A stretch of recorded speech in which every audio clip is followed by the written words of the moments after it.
بە خاکسپارتنی تەرمی ڕۆژنامەنووس و پامنێری گەلی کوردستان و میدیاکارێکی یەکێتی هونەر ڕەسوڵە.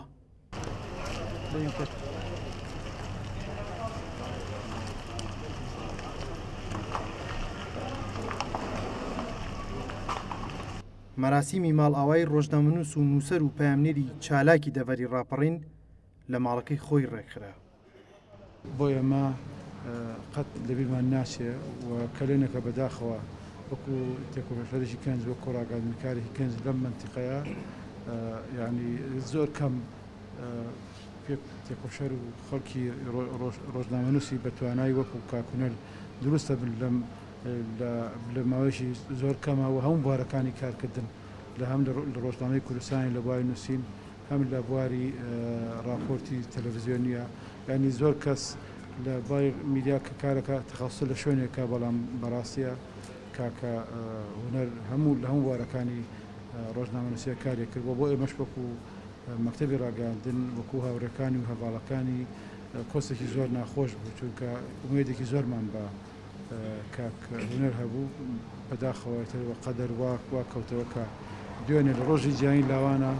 لە دوا راپۆرتی کە لەسەر لاوان بوو ئەمە بوو دوا راپۆرت و دواکاری خۆکو ئەندامانی لەقی سلێمانی سەندیکا ڕۆژنامەنووسانی کوردستان ئاڕاستی خۆمان لە سەرەتاوە ئەکەین چونکە بەڕاستی ئەندامی ئێمە بوو دوو کەسوکاری اینجا دەڤەری ڕاپەڕین بەڕاستی ئەم شاری ڕانێ و دەوروبەری ئەتوانم بڵێم کەسێکی دڵسۆز ڕۆژنامەنووسێکی کارامە کەسێکی لێ هاتووی لە دەستا هونەر سەرباری ئەوەی کە پامنێر بوو بەڵام ئەندامی ئەنجومەنی مەکتەبی ڕاگەیاندنیش بووانی لە ئاستێکی باڵای پلەی شارەزایی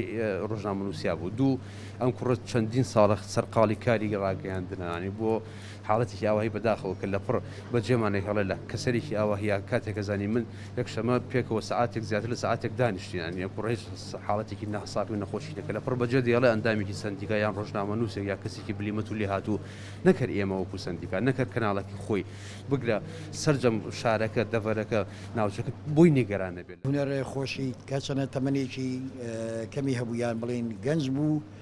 بەڵام توانی بووی لە بواری ڕاگەاندن لە هەر سێ بوار لە بواری نووسین لە بواری پامنێریە ئەوە لە بواری نووسینە لە ڕۆژنامەی کوردستانی نوێستونێکی هەبووە جێ دەستی دیار بوو هونەر لە پامنێریەکەشیە لە هەموو ئان و ساتێکدا لە هەموو کاتێکدا لە هەموو بۆ نەو ڕووداوێکدا لە ناوچەکە لە حوزی بتوێن و پشدەر یان لە سنووری ئیداری ڕاپەڕینە جێ دەستی دیار بووە توانوێتی دەنگ و ڕێژی خەڵک بێت لە گشت ئان و ساتەکانە توانوێتی ڕاستیەکان بە بینەران بگەێنێت. یاوارەی دوانزەی ئەم مانگا لە بەردەم نووسینگەی کەناڵی گەلی کوردستان لە کاتی ئەرێکدا جەڵتەلی دەدا و ئەوەی جێی پرسیارە بۆ گەلی کوردستان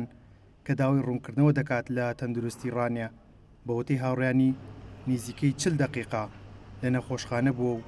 بزیشک لەوێ نەبووە. گەیشتمە تەواری لەسەری ئەو کاتە لەوێ ڕاخرابوو بەڵام بەداخەوە هیچ پزیشکێکی لێ نەبوو تەنانەت بەشێک لە کارمەندەکانی لێبوون کە هەندێک شتی سەرەتاییان بۆ کرد بەڵام ئەوە نەبوو کە دکتۆرێک لەوێ بووایە دڵنیام نەجاتی ئەبوو مەگەر خوای گەورە ئەجەلی دابێ ئەگەرنا دڵنیا بە نەجاتی ئەبوو چونکە لەوێ یەک دووجار هەناسەی بۆ گەڕایەوە دڵی کەوتەوە ئیش بەڵام لەبەرەوەی بێ دکتۆری بوو هیچ دکتۆرێکی لێ نەبوو بەداخەوە گیانی سپارت.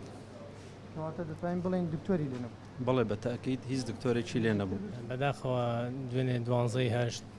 هونەر ڕەسوول لە کاتی ڕووماڵکردنی لە کاری پێشەیەکی خۆیدا لە نزیک نووسینگەی خۆی بەهۆی کاری ماندووبوونیەوە هیلاکەتیەوە کۆچی دوایی کرد لێرەوە پرسە و سەری خۆش خۆمان ئاراستەی کەسوکار و هەڤاڵان و کارمەندان و بەرپرسانی یەکێتی نیشتمانی کوردستان دەکەین جێگای دەستیان دیارە بە هەنگاوەکانیانەوە زۆر سوپاسیان دەکەین ئەرکیان کێشاوە سوپاس بۆ کەناڵی گەلی کوردستان کە ڕووماڵێکی جوان و پرۆفێسیۆناڵانی. هونەر ڕەسوول ساڵی 1970 لە ڕاپەڕین لەدایک دەبێت و